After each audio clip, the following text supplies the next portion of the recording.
大家好，这里是土拨鼠杂技的 YouTube 频道。今天我们来聊一个有点烧脑的话题：光速不变。关于光速不变，相信我的观众朋友早就知道了，但究竟什么才是光速不变？光速又为什么不会变呢？对于这两个问题，相信就有很多朋友不是那么清楚了。其实光速不变的意思是指光在任何参照系中，在真空中的速度都是一个常数，而且每一个参照系中光速的数值都是一样的，它的数值不会因为光源或者观测者所处的参照系的运动状态而改变。简单点说就是，不管你跑得有多快，你手里的手电发出来的光的速度，相对于你或者是相对于地面都不会发生变化。它既不会因为你跑得快而快上那么一点点，也不会因为你跑得慢而慢上那么一丢丢。看到这儿，有的朋友可能就会觉得奇怪了，光速不变，这似乎和我们的常识有点不同啊。通常我们在行驶的汽车上向前扔一个球，球的速度应该是汽车的行驶速度和我扔球时球的出手速度的叠加。为什么到光这儿就不一样了呢？想解释这个问题，让我们来设想一下以下的场景：你和我都站在地面上，我打开手电，你看到一束光从我手里向你的右侧射出。这个时候，如果你和我都分别测量这束光的速度，你和我得出的结论就都会是这束光的速度是30万公里每秒。好，咱们来换一个场景。假设我站在一辆以10米每秒的速度向右运动的平板车上，我向右打开手电。在这种情况下，你和我测得的光速会有什么差别吗？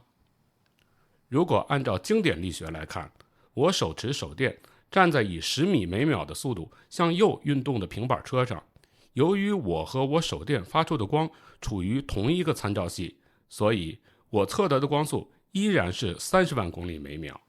但对于站在地面上的你而言，由于我手持手电站在平板车上，我和手电射出来的光就都有了以10米每秒向右运动的初速度，所以你测得的我手电发出的光的速度就应该是30万公里每秒，再加上平板车10米每秒的初速度，而是30万公里零10米每秒。以上计算是依据经典力学的绝对时空观和伽利略相对性原理得出的。那么，什么是绝对时空观？什么又是伽利略相对性原理呢？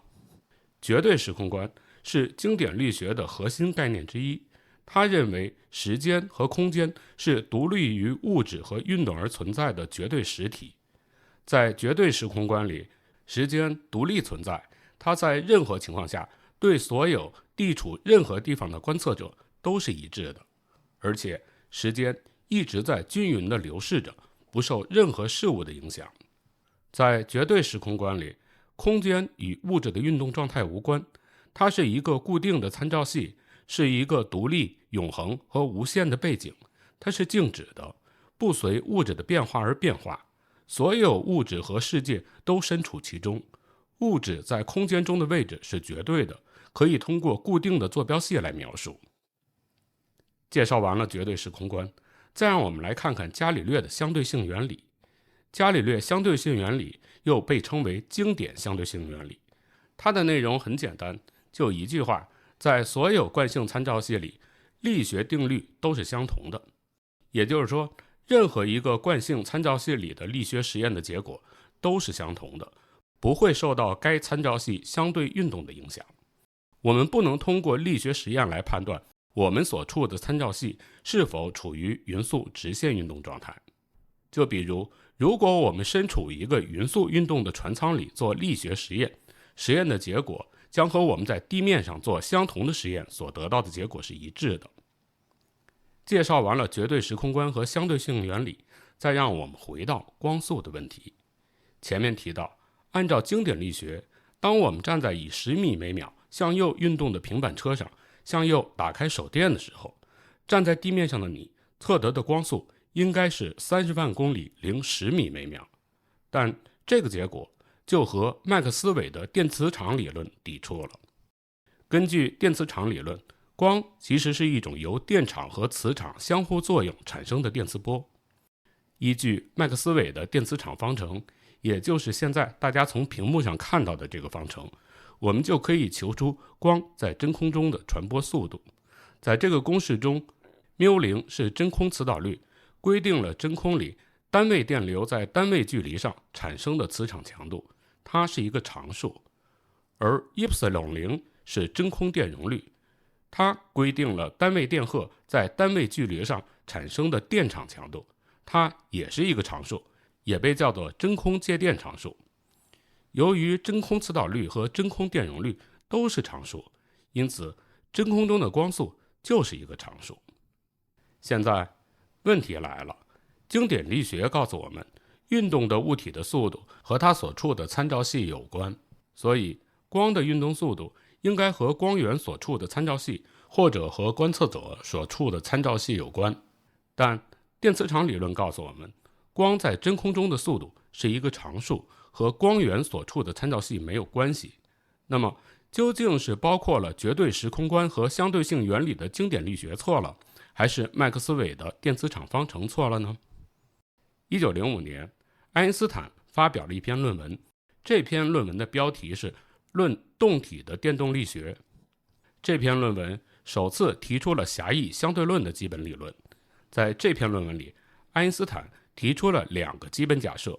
第一个基本假设就是光速不变，也就是光在真空中的速度对于所有的观测者都是相同的。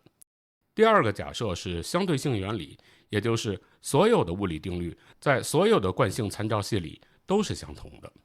在这儿我要特别强调一下，爱因斯坦的相对性原理和伽利略的相对性原理的差别在于，伽利略的相对性原理强调仅适用于力学的范畴，至于相对性原理在其他物理学领域是否适用，伽利略没有提。而爱因斯坦将相对性原理拓展到了所有的物理学领域，不仅包括了力学，还包括热力学、流体力学、电磁学等等。根据爱因斯坦的相对性原理，我们不能通过在惯性参照系内做任何物理实验来判断自己所处的参照系是否处于匀速直线运动状态。爱因斯坦的相对性原理从另一个角度印证了光速不变。为什么会这么说呢？大家还记得麦克斯韦的电磁场方程里光速的公式吗？也就是大家现在在屏幕上看到的这个公式。真空磁导率规定了真空里单位电流在单位距离上产生的磁场强度，而真空电容率规定了真空里单位电荷在单位距离上产生的电场强度。我们假设真空光速在不同的惯性参照系里是不同的，那么就会得出在不同的惯性参照系里，真空磁导率或者真空电容率是不同的这样的结论。但如果不同的惯性参照系里的真空磁导率或真空电容率是不同的，这就意味着我们可以在惯性参照系里通过物理实验判断自己是否处于匀速直线运动状态，这就和相对性原理违背了。看到这儿，可能会有朋友问，既然如此，我们又该如何解释车上手电光的速度问题呢？其实既然爱因斯坦的这2个假设既肯定了电磁场方程，又肯定了相对性原理，那么出错的就肯定是绝对时空观了。时间和空间看来不一定是绝对的。现在我们知道了，你和站在运动平板车上的我的时间和空间是不一样的。当我运动的时候，你会看到我的时间变慢了，我在运动方向上的长度也缩短了。这种现象被称为尺缩中慢。您可能会问，在运动的物体上，运动方向上的长度到底会缩短多少？时间又会变慢多少呢？关于这点，大家请看屏幕上的这2个公式。相对于原参照系运动的物体，它在运动方向上的长度符合第一个公式，时间符合第2个公式。在公式里， c 是原参照系中真空的光速，而 v 是运动物体相对于原参照系的运动速度， L0 是物体相对于原参照系静止的时候的长度，而 L1 是相对于原参照系运动的物体在运动方向上在原参照系上的投影长度。Delta T0 是物体相对于原参照系静止的时候，事件在原参照系内所经历的时间，而 Delta T 是在运动的物体上发生同样的事情，在原参照系所经历的时间。有了这些知识，我们就可以来解答前面的平板车上的光速问题了。只不过平板车10米每秒的速度实在是太慢了，相对论效应引起的时间变慢的程度和长度缩短的程度都太小，不易察觉。为了让大家更明显地感受到变化的发生，就让我们把平板车的速度加快，比如达到 0.8C， 也就是达到光速的 80%。 这时如果我把一把1米长的尺子正好放在沿车前进的方向，在车上的我看来，尺子的长度仍然是1米，但在地面的你看来，尺子的长度就变成了 0.6 米。如果这时我再向你出示带指针的秒表，你就会发现我秒表的指针要100秒才能转一圈。明白了以上这些，我们还需要考虑下面一个问题：我们是怎样来测量一个运动着的物体的速度的？答案当然是看它在一段时间内通过了多少距离。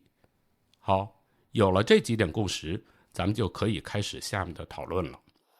当我站在以 80% 光速向右运动的平板车上，向右打开手里的手电时，在我的视角里，我会看到1秒钟内我的手电发出的光运动了30万公里的距离，所以我就得出了光速是30万公里每秒的结论。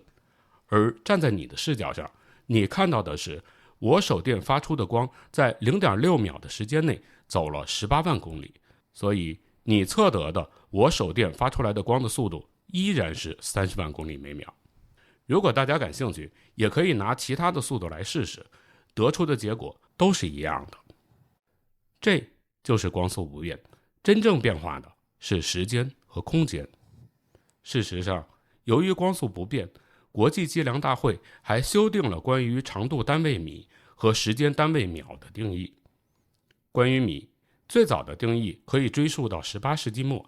，1793年，法国科学家们决定把米定义为从北极点到赤道并经过巴黎的子午线长度的1000万分之一。为了实际测量和使用，法国科学家还专门制造了标准米元器。秒这个概念自古就有，它最早是根据地球自转周期来定义的，也就是一个平均太阳日的86400分之一。然而子午线的测量有误差，地球自转的速度也并不恒定，因此在这样的定义下的长度和时间国际单位并不完美。1967年，国际计量大会把秒定义为铯133原子基态的2个超精细能级之间跃迁辐射所对应的91亿9263万1774个周期所持续的时间。1983年，国际计量大会又把米定义为在真空中光在29979万2458分之一秒内传播的距离。新的定义更好地符合了长度和时间的本质，一直被沿用至今。这就是狭义相对论最重要的作用，它让我们更好地理解了时间和空间的本质。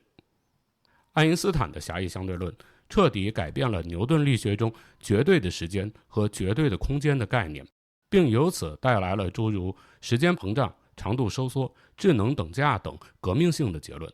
这些结论后来都经过了许多实验的验证，并已经广泛地应用到我们日常的生活当中，像核电站、卫星定位、卫星通讯、核磁共振、原子钟等等，都是在狭义相对论的理论支持下开发出来的具体应用。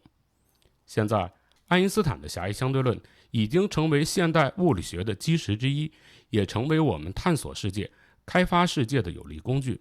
而在这当中，光速不变更是基石中的基石，成为我们整个物理大厦中最为基础的部分。如何利用光速不变来开发出更多的应用，才是我们现在最应该做的事情。好，关于光速不变，今天就和大家聊到这里。不知道您在听完之后有什么别的想法，欢迎您给我留言，咱们可以一起讨论。在节目的最后，我提醒您，这里是土拨鼠杂技的 YouTube 频道，请您订阅我的频道，打开小铃铛，这样您就能在第一时间收到我节目更新的通知。同时也欢迎您转发、评论、点赞。咱们下期节目再见。